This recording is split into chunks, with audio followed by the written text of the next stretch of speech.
안녕하세요. 성스러움과 아름다움이 입을 맞출 때 10강 2부를 시작하겠습니다. 예수님께서는 사복음서를 통해서 우리에게 각자 고유한 모습으로 다가오시는 예수님의 모습을 보여주셨죠. 이 예수님께서는 당신의 일을 길 위에서 하셨다라고 복음서는 이야기를 하고 있습니다. 그분은 한 곳에 오래 머무르지 아니하시고 이곳 저곳을 다니시면서 온 이스라엘을 다니셨다라고 복음서에서는 얘기를 하고 있는데, 온 고을을 돌아다니면서 사람들을 만났죠. 아주 다양한 사람들을 만났을 것이고, 그들을 만나면서 뭔가 당신도 느낌이 있었고, 그 사람들도 예수님께 깊은 인상을 받았던 것 같습니다. 그렇다면 왜 예수님은 길 위에서 당신의 사명을 선포하신 것일까? 라고 물어볼 수 있습니다. 어쩌면 당신이 만나고자 하던 그 백성이, 그 사람들이 그 길 위에 있었기 때문인지도 모르겠습니다. 오늘날 우리 교회는 교회라고 하는 울타리 안에 어떤 의미에서는 갇혀있다라고 볼 수 있습니다. 그러나 교회는 사실 이 세상을 위한 보편적 구원의 성사로서 완전히 열려 있어야죠. 그리고 그 교회를 우리는 길 가운데에서, 그 여정 가운데에서 발견할 수 있을 때 내 길이 갖고 있는 거룩함, 영과 진리 안에서 하나님을 예배하는 그 거룩한 성소가 내 삶 가운데 있다라고 하는 것, 내가 걷고 있는 그 길 위에 있다고 하는 것을 길 위에 있는 교회를 통해서 우리는 볼 수 있는 건지도 모르겠습니다. 히브리 성서에서 하나님 백성은 사실 길 위에 있던 백성이었죠. 아브라함으로부터 예수님에 이르기까지 그 신앙의 증인들은 늘 길 위에 있었던 것으로 보입니다. 하란에서 이 가나안까지 그 이르는 도상에서 그들의 성도가 있었죠. 야곱은 말할 것도 없고요. 그리고 그 이스라엘 백성의 원형을 창조한 모세의 경우에는 자기가 살던 그 이집트를 떠나 그 미디안이라는 곳으로 갔고, 다시 미디안에서 에집트로 돌아가 종살이하는 히브리 백성들을 구출해서 그 광야를 걷게 됩니다. 그 광야를 걸으면서 하나님이 누구신지 경험했던 사람들, 바로 그 사람들이 이스라엘 백성이라고 볼 수 있겠죠. 그러므로 길을 떠나서 하나님을 묵상한다는 것은 불가능하다라고 볼 수 있고요. 예수님 역시 늘 길 위에 머물러 있었다라고 볼 수 있어요. 그의 공생활 3년, 길 위에서 보낸 3년이라고 볼 수 있습니다. 흔히 우리는 예수님과 같은 형태의 예언자들을 방랑설교자라고 얘기합니다. 즉, 어디에 머물지 않고 떠돌아다니면서 하나님의 뜻을 전하는 자, 그 가운데 한 사람이 예수님이었다라고 이야기를 하고 있는 것이죠. 이 알렉산드로 안토니익이 그린 이 그림에서 예수님께서 이 사마리아 여인을 만났을 때에도 유다로부터 갈릴레아로 가던 도상이었습니다. 그 도상에서 사건들이 발생한다라고 볼 수 있겠습니다. 이처럼 예수님은 걸어 다니셨다, 그 길에서 사람들을 가르치셨다 라는 특성들을 갖고 있습니다. 그래서 이를 두고 길 위의 그리스도라고 이름을 붙일 수 있을지도 모르겠습니다. 우리 문정현 신부님 같은 경우에 별칭이 하나 있죠. 길 위의 사제. 아마도 이러한 모습이야말로 예수님의 모습을 꼭 닮은 제자도 제자의 길이 아닌가 하는 생각을 해볼 수도 있겠습니다. 근데 그 예수님과 달리 당대의 선생이라고 불렸던 랍비들의 경우에는 돌아다니면서 가르치는 사람들이 아니었죠. 그들은 그 회당에 앉아서 당신의 권위를 보여주면서 그의 발이 아니라 그의 말이, 그의 가르침이 널리 퍼져나가서 사람들이 그 스승을 만나러, 그 랍비를 만나러 찾아오도록 했던 것입니다. 즉, 한자리에 앉아 사람들이 오기를 기다리는 자, 그 사람들이 랍비라고 하는 것이죠. 그러나 예수님께서는 제자들을 처음 부르실 때에도 길 위에서 제자들을 부르죠. 그리고 그 제자들한테 늘 이렇게 말씀하십니다. 나를 따르라. 나를 따라 걷지 않을래? 내가 가는 길을 너희도 같이 걷지 않을래? 라고 우리를 초대하시는 분이 예수님이다 라고 하는 사실을 우리는 복음서에서 늘 목격할 수 있습니다. 마태복음 23장 2절부터 8절까지는 이런 얘기를 합니다. 당대의 랍비들과 예수님과 어떻게 다른가에 대해서 이렇게 표현하고 있죠. 율법학자들과 바리사이들은 모세의 자리에 앉아있다. 즉 공식적인 권위, 그 권위를 보장해주는 그 공간에 앉아있다는 거예요. 그러니 그들이 너희에게 말하는 것은 다 실행하고 지켜라. 그러나 그들의 행실은 따라하지 마라. 그들이 하느님의 전언을, 하느님이 전하시고자 하시는 그 말씀을 전하고 있다면 그 말을 들을지언정 그들처럼 살지는 말라는 거예요. 왜냐하면 그들은 말만 하고 자기가 말한 대로 실행하지 않는다는 겁니다. 또 그들은 무겁고 힘겨운 짐을 다른 사람 어깨에 올려놓고 자기들은 그런 것을 나르는데 손가락 하나 까딱하려고 하지 않는다는 거죠. 율법의 무게가 크죠. 그 율법의 정신이라는 게 뭡니까?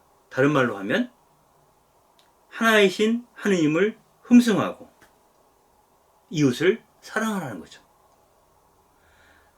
그들이 마음으로는 혹은 말로는 하느님을 사랑하는지 모르지만 몸으로 이웃을 사랑한다는 것을 보여줌으로써 하느님에 대한 그들의 사랑을 증명하지 못한다면 그들은 말만 앞세우는 사람에 지나지 않는다. 그러니 그들처럼 살지 말라고 얘기를 하는 것이죠. 이렇게 얘기해요. 그들이 하는 일이라곤 다른 사람들에게 보이기 위한 것이다. 그래서 성구갑을 넓게 만들고 옷자락 술을 길게 늘어뜨린다. 즉 의관을 갖춰 입는다는 얘기예요. 그리고 잔치집에 가서는 윗자리에 앉고 회당에서도 높은 자리에 앉기를 좋아한다. 장터에 가면 사람들에게 인사받기를 좋아하고 사람들에게 스승님이라고 하는 이야기를 듣기를 너무 좋아한다는 거예요. 그러나 너희들은, 예수님이 제자들한테 하는 얘기죠. 너희들은 스승이라고 불리지 않도록 조심해라. 너희의 스승은 한 분이시고 너희는 모두 한 형제이기 때문이다. 우리가 스승이라고 부를 만한 분은 하느님 한 분뿐이시라는 겁니다. 우리는 서로가 자신의 삶을 통해서 가르치고 서로가 배우는 형제이며 자매라는 겁니다.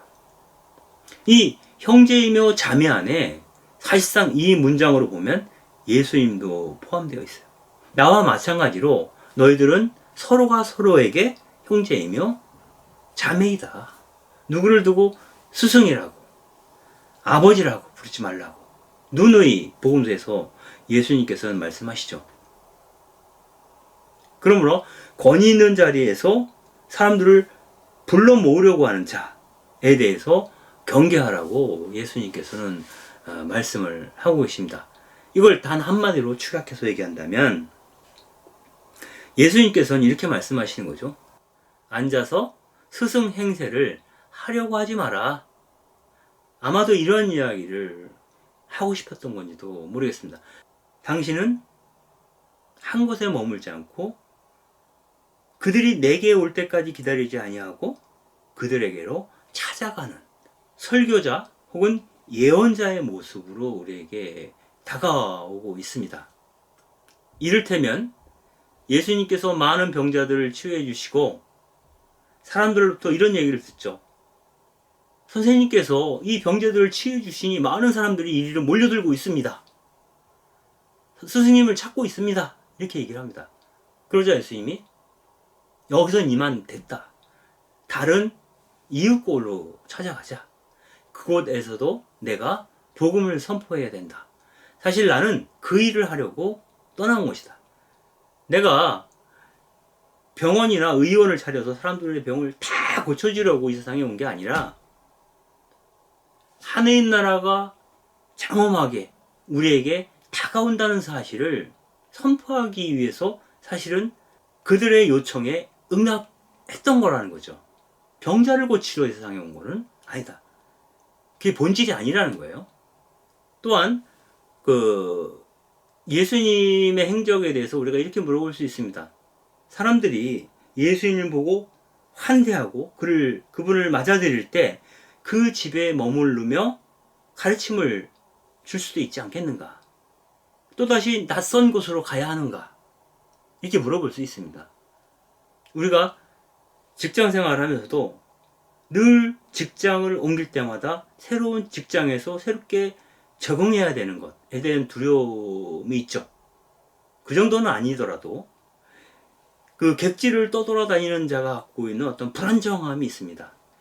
이 불안정함을 예수님께서 해소하지 않으시고 늘 그 불안정한 그 조건 안으로 자기를 밀어넣으시는 이유가 뭘까?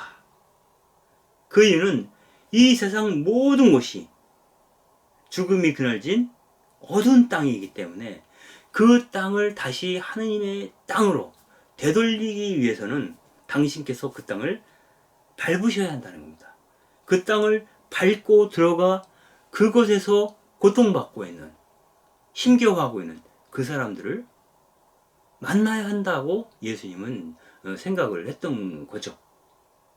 당시에 예수님이 직접 밟았던 그 땅들은 사실상 팔레스타인 지역, 이 팔레스타인이라는 말도 나중에 붙여진 이름이죠. 사실은 지금 이스라엘과 팔레스타인 간의 전쟁이 계속되고 있죠. 그래서 그 팔레스타인 사람들이 많은 고통을 받고 있는데, 이 당시에는 이스라엘이 지금의 팔레스타인 사람들처럼 로마에 의해서 고통을 받고 있었죠. 그래서 예수님이 다니시던 그 땅은 본래 이스라엘의 땅이었으나 지금은 남의 땅, 즉 로마의 속국에 떨어진 그런 땅이죠.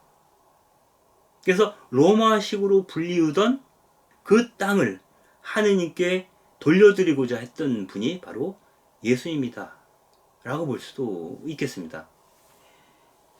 이를테면 마태복음 4장 12절부터 17절까지를 읽어보면 그 지역에 대한 언명들이 있습니다. 한번 읽어보죠. 예수님께서는 요한이 잡혔다는 말을 들으시고 갈릴레아로 물러가셨다. 그리고 나자렛을 떠나 주불름과 납달리 지방 호숫가에 있는 가파르나움으로 가셔 자리를 잡으셨다. 이 가파르나움이라고 하는 곳은 예수님이 예수운동을 전개하는 일종의 근거지 역할을 했던 곳이죠. 즉 베드로의 장모의 집이 있던 곳이죠. 그래서 이 가파르나움에 대해서 주불름과 납달리 지방의 호숫가에 있는 가파르나움이라고 이 복음서에서는 쓰여지고 있으나 요한복음에서는 이 지역을 이렇게 써요. 티베리아 호수 건너편이다. 이렇게. 티베리아 호수는 헤로데 안티파스가 티베리우스 황제에게 바친 도시가 갈릴리아 해변에 티베리아스라는 이름으로 새로 건설되었죠. 그 티베리아스가 있는 앞바다를 티베리아 호수라고 부르고요. 그 건너편에 바로 카파르나움이 있다라고 표현합니다. 이것은 묘한 뉘앙스를 갖고 있는데요. 이제 더 이상 이스라엘의 촌락들은 예전부터 써오던 그 이름으로 불리우는 것보다 새로 건설된 도시의 이름을 걸고 불려지게 되었다. 로마의 시선으로 이름 붙여지게 되었다 라고 볼 수도 있겠습니다. 예수님께서 요한이 죽고 나서 갈릴레아로 돌아가서 당신의 활동을 시작하셨다 라는 얘기를 하면서 주불룬 땅과 납달리 땅 바다로 가는 길 요르단 건너편 이민족들의 갈릴레아 어둠 속에 앉아있는 백성이 큰 빛을 보았다.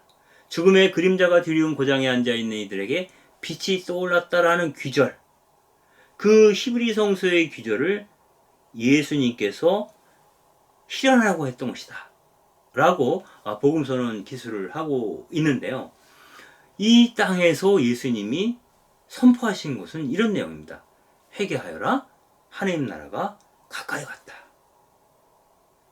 이제 그 로마인들이 차지했던 이 땅이 하느님께로 되돌려질 것이다. 하느님의 땅으로 회복될 것이다 라고 하는 그런 상징적인 행위를 예수가 그 발을 자북자북 밟으면서 성취하고자 하신다. 그러므로 그분은 우리에게 메시아일 수밖에 없다라는 얘기를 은연중 하고 있다고 볼 수 있겠습니다. 그래서 예수님은 이 모든 일을 하는 데 있어서 길이라고 하는 메타포를 통해서 수행하고 있는 것은 아닌가 하는 생각을 해볼 수도 있겠습니다. 우리가 그리스도인이 된다는 것은 제자도를 사는 삶이라고 볼 수 있습니다. 그래서 제자도는 제자로서의 길을 걷는다. 즉 예수의 길을 같이 함께 걷는 사람들, 이란 뜻을 갖고 있습니다. 그런 의미에서 본다면 모든 그리스도인들은 예수처럼 길 위에 있는 자라고 볼 수 있겠습니다. 그 길과 관련해서 요한복음서 14장 4절과 6절에서는 이런 말을 하죠. 너희는 내가 어디로 가는지 그 길을 알고 있다. 나는 길이요 진리요 생명이다. 나를 통하지 않고서는 아무도 아버지께로 갈 수 없다. 예수님은 당신을 온통 차지하고 있는 것이 무엇인지 먼저 말씀하시는 거예요. 그것은 하느님이라는 거예요. 당신은 하느님께로 가는 길의 도상에 있다. 한편 내 자신이 길이기도 하다. 그러므로 이 길을 걷지 않고서는 하느님에게로 갈 수 없다. 나에게로 오는 길이 곧 하느님께로 가는 길이기도 하다 라고 하는 얘기를 요한복음서에서 하고 있습니다. 그래서 우리는 이 말을 예수님이 생각하시는 것을 나도 생각하고, 예수님이 느끼시는 것을 나도 느끼고, 예수님이 말씀하시는 것을 나도 발언할 수 있기를 희망해야 한다는 말로 알아들을 수도 있겠습니다. 그것이야말로 예수님을 따르는 그리스도인들의 제자도라고 말씀드릴 수 있을 것 같아요. 이 예수님께서는 경계를 가리지 않고 새처럼 자유롭게 여전히 증오와 차별과 이권으로 갈라진 그 땅을 넘나드십니다. 가장 대표적인 경우가 맨 처음에 말씀드린 그거죠.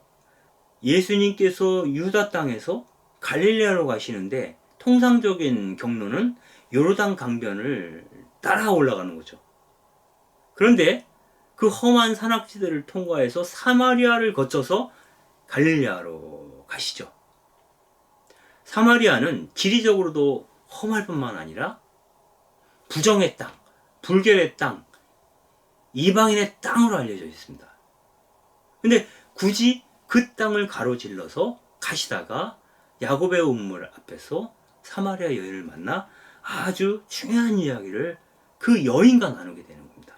그분은 부정의 상징이었던 이처럼 사마리아에도 가시고, 또한 허영과 적대의 땅이라고 볼 수 있는 갈릴레아를 착취하는 지주들의 땅, 갈릴레아 농민들에게는 원수 같은 땅, 바로 그 땅이 유다, 곧 예루살렘이라고 볼 수 있는데, 유다이든 사마리아이든 또 이방인들이 모여 사는 띠로와 시돈이든 그 어디든지 서로의 증오와 불신이 쌓여있는 그곳으로 예수님은 기꺼이 다가가신다라고 하는 것을 우리는 복음서를 통해서 알 수가 있습니다.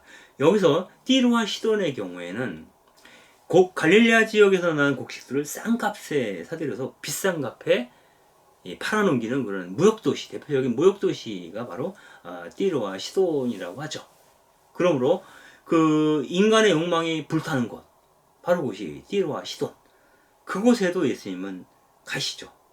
그곳에서 우리가 시로 페니키아 여인이라고 부르는, 시리아 페니키아 여인이라고 부르는 그 여인을 만나서 이야기를 나누는 장면이 여기서 등장을 하게 되는 거죠.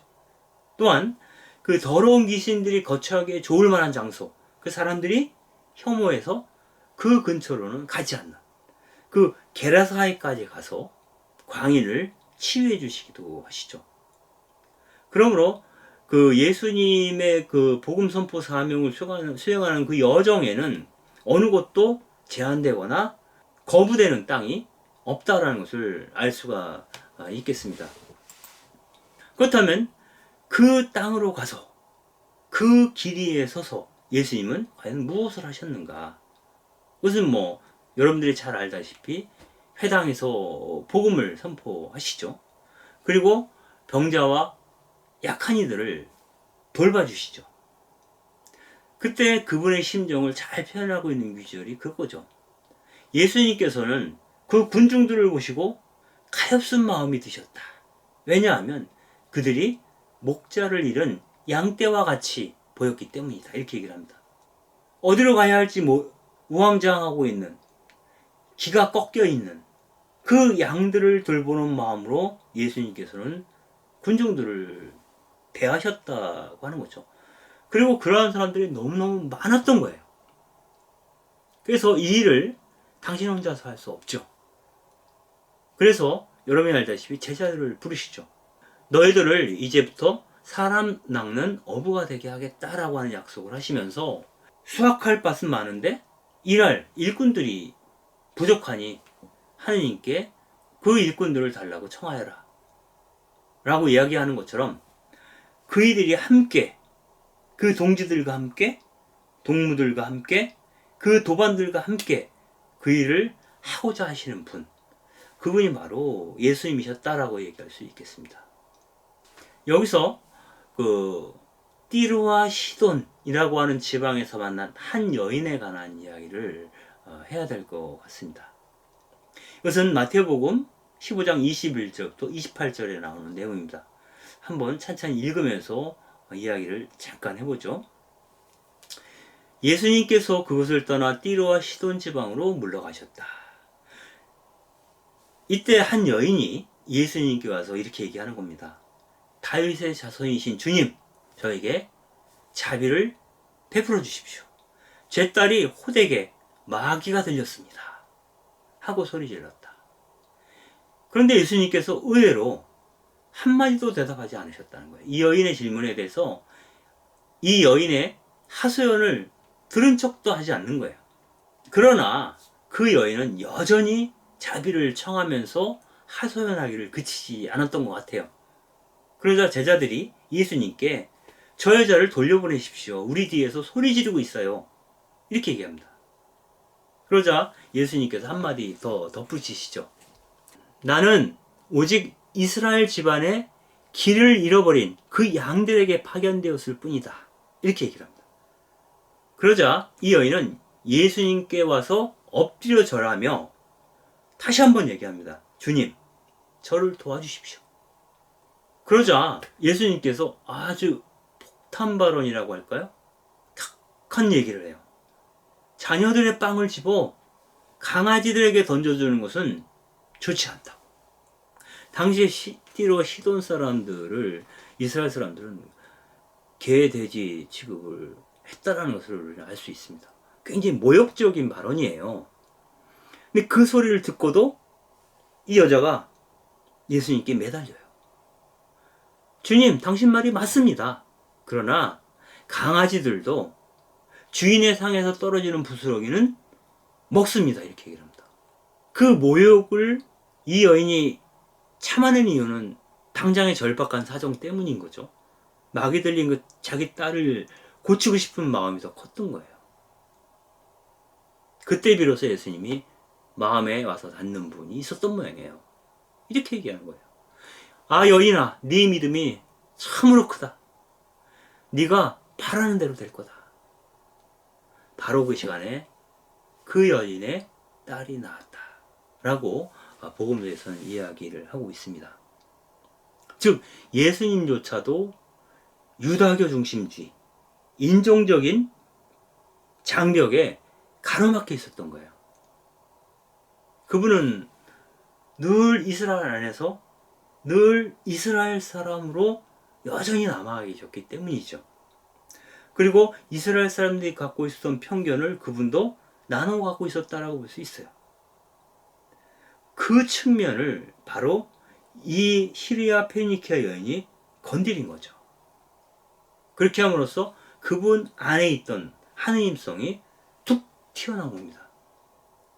아, 맞아요. 당신의 믿음이 나를 구했어.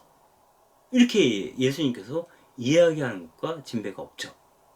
이처럼 예수님이 인종적인 혐오감 때문에 한 여인이 아파하는 그 마음을 잊어버리고 있을 때 그 한계를 돌파하도록 도운 사람이 바로 시리아 페니키아 여인이었다 라는 것을 우리는 확인할 수 있습니다. 그는 딸을 향한 사랑이 너무나 큰 나머지 수치심을 능가하는 딸에 대한 사랑 때문에 자기 자신을 개의 위치를까지 낮추어서 예수님께 청하는 겁니다. 제 딸을 제발 낫게 해달라고. 그래서 이 시리아 페니키아 여인의 모습을 보게 되면 그것은 예수님께서 하시고자 했던 일을 예수님이 아니라 오히려 이 시리아 페니키아 여인이 압축적으로 보여주고 있는 것은 아닌가. 그 사랑을 위해서 가장 바닥까지 내려올 수 있었던 사람, 노예의 처지로까지 내려올 수 있었던 사람, 이방인의 처지로까지 내려올 수 있었던 사람이 바로 예수님이었기 때문이죠. 앞서 말씀드린 바와 같이 예수님은 늘 반복적으로 복음서에서 계속 이렇게 말씀하세요. 나는 섬김을 받으러 온 자가 아니라 섬기러 온 자다. 나는 너희들에 대한 사랑 때문에 너희들의 노예가 되기로 마음먹은 하느님이다. 너희에게 기도하는 하느님이다. 너희들을 위해서 하소연하는 그런 하느님이라고, 그런 사람이라고 이야기하시던 분이 바로 예수님 자신이었죠. 예수님이 십자가에 매달려 돌아가실 때 사람들은 그렇게 얘기했을 거예요. 하느님 나라 운운하더니 개처럼 저렇게 죽는구나. 이렇게 얘기했을 겁니다. 그러나 그 모든 수치와 조롱에도 불구하고 예수님은 기꺼이 당신 목숨을 나무에 내걸었죠. 바로 그분의 모습을 앞당겨서 보여주었던 사람이 바로 이 시리아 페니키아 여인이었다 라고 하는 점을 우리가 되새겨 볼 수 있을 겁니다. 지금 여기에 나오는 이 그림은 줄리아 스탄코프가 그린 그림입니다. 이 그림에서는 예수님께서 빵을 쪼개어 시리아 페니키아 여인에게 나눠주고 있어요. 그런데 이 빵을 쪼갤 때 부스러진 그 빵 부스러기가 이 여인의 딸의 몸 위에 쏟아져 내리고 있습니다. 경계 없는 사랑, 사랑을 위해서는 나 자신을 실패자로, 노예로, 또 강아지로까지 낮추어 놓을 수 있는 그 마음이, 아니면 그러한 그 사랑이 어떻게 가능할까 하는 생각을 우리는 해볼 수 있겠는데, 바로 예수님과 이 여인 사이에서 공감되었던 내용이 바로 그 마음이었다라는 것을 우리는 이 그림을 통해서도 확인할 수 있습니다. 그 사랑이 아니고서는 그 무엇도 치유할 수 없다는 거죠. 프란시스코 교종께서 그런 말씀 하셨죠. 영원한 슬픔은 끝없는 사랑으로만 치유된다. 이 끝없는 사랑 안으로 들어간 사람들, 바로 예수 그리스도와 시리아 페니키아 여인, 이 두 사람이라고 볼 수 있겠습니다. 이 그림은 앞서 말씀드린 시리아 페니키아 여인에 관한 이야기를 그림으로 표현하고 있는 겁니다. 중세기에 장 콜롬부라고 하는 분이 그린 가나안 여인이라는 그림인데요. 이 그림은 이 성서의 내용을 요약하듯이 이 그림 상단에는 여인의 절박한 간청에도 불구하고 등을 돌리고 있는 예수님의 모습을 그려놓고 있어요. 이 상황이 얼마나 곤혹스러운지 예수님의 제자조차도 예수님께 저 여인을 좀 돌아볼 것을 권유하고 있을 정도예요. 아주 냉정하게 등을 돌리고 있는 예수님. 그 예수님과 제자들이 화면에 왼편에 몰려 있고요. 화면 오른편에는 오로지 외롭게 고독하게 하소연하고 있는 이 여인과 병중에 있는 마귀 들린 그녀의 딸의 모습이 보일 뿐입니다. 그런데 이 하단에 보면 이 여인이 무릎을 꿇고 겸손한 자세로 예수님께 다시 한번 간청을 드리는 모습이 있고요. 오른쪽에는 예수님께서 그녀의 딸을 치유해 주시는 그러한 장면이 그려져 있습니다. 그래서 등을 돌렸던 예수님이 어떻게 이 여인을 다시 바라보게 되었는가? 예수님이 몸을 돌리게 만든 것은 예수님 스스로에서 우러나오는 자비심이기 전에 이 여인의 딸에 대한 간절한 사랑이죠. 그 사랑이 예수님으로 하여금 마음을 움직이게 한 거죠. 그리고 마음을 움직이게 할 뿐만 아니라 인정주의의 장벽을 허물어내게끔 하는 힘으로까지 작용합니다. 그렇다면 여기서 예수님에게 있어서 구원자는 시리아 페니키아 여인, 즉 이방인 여인이라고 볼 수 있겠습니다. 결국 예수님께서 몸을 돌린 것은 그 여인의 간청에 대해서 당신의 사랑이 응답하기 시작했다라고 하는 것인데, 결국은 고통과 신음과 슬픔과 아픔, 그 안에 잠겨있는 사람에 대한 공감, 그 공감이 예수님의 길을 수놓고 있다. 즉 그러한 측은지심의 마음, 그 마음이 그분에 걸리지 않는 바람처럼 모든 인간들이 만들어 놓은 편견과 경계를 뚫고 그 사람에게로 다가서고 있다는 것을 알 수가 있겠습니다. 예수님은 그 길을 걷고 또 걸으면서 당신께서 만난 그 무리들을 불쌍히 여기셨고, 그 불쌍히 여기시는 그 마음을 잃어버렸을 때에는 이 시리아 페니키아 여인과 같은 사람이 나타나서 예수님에게 자극이 되어 주시기도 합니다. 그러므로 예수님은 교사로서 가르치기만 하시는 분이 아니라 때로는 학생이 되어 이 세상의 소리에 대해서 귀를 기울일 줄 아는 분이었다라는 얘기를 해볼 수 있겠습니다. 마치 하느님께서 나자렛 처녀인 마리아의 동의를 통하지 않고서는 당신의 강생이라고 하는 그 큰 과업을 수행하지 않으려 했던 것과 마찬가지로 겸손하신 그리스도께서는 자기를 비우시고 이 세상이 들려주는 목소리를 경청하시는 분이다 라고 하는 측면도 우리가 볼 수 있겠습니다. 그럼 우리는 모두 그 길에서 만나 서로가 서로에게 스승이 되기도 하고 서로가 서로에게 학생이 되기도 하는 그런 도반으로서의 어떤 자기 신원의식, 정체성, 아이덴티티 이런 것들을 갖게 되는 것 같습니다. 그리고 그러한 사람들이야말로 진정한 의미의 그리스도인, 예수가 걷던 길을 따라 걷는 사람들이라고 말할 수 있겠습니다. 그래서 자기 수행, 자기 성찰이 따르지 않는 그러한 그리스도인들은 예수의 길을 충분히 걷고 있지 않다라고 이야기해 볼 수도 있겠습니다. 지금 보이는 한 여인이 예수님의 상처 입은 손을 이렇게 잡으려 하고 있죠. 이 그림도 이제 줄리아 스탄코프라고 하는 분이 그린 작품이죠. 이제 그 모든 강의를 마무리하게 되었습니다. 우리가 이 공부를 통해서 우리가 수시로 우리 일상에서 만나고 보고 듣고 있는 그 모든 소리와 그 모든 사물과 그 모든 사랑과 그 모든 도전들을 하느님께로부터 오는 것이다 라고 느낄 수 있다면 우리 일상은 거룩한 가운데 예수님처럼 그분이 걸었던 길을 걷게 되지 않을까 하는 생각을 잠깐 해봅니다. 이 시간 여러분들에게 다소라도 도움이 되었다면 감사하겠습니다. 수고하셨습니다. 감사합니다.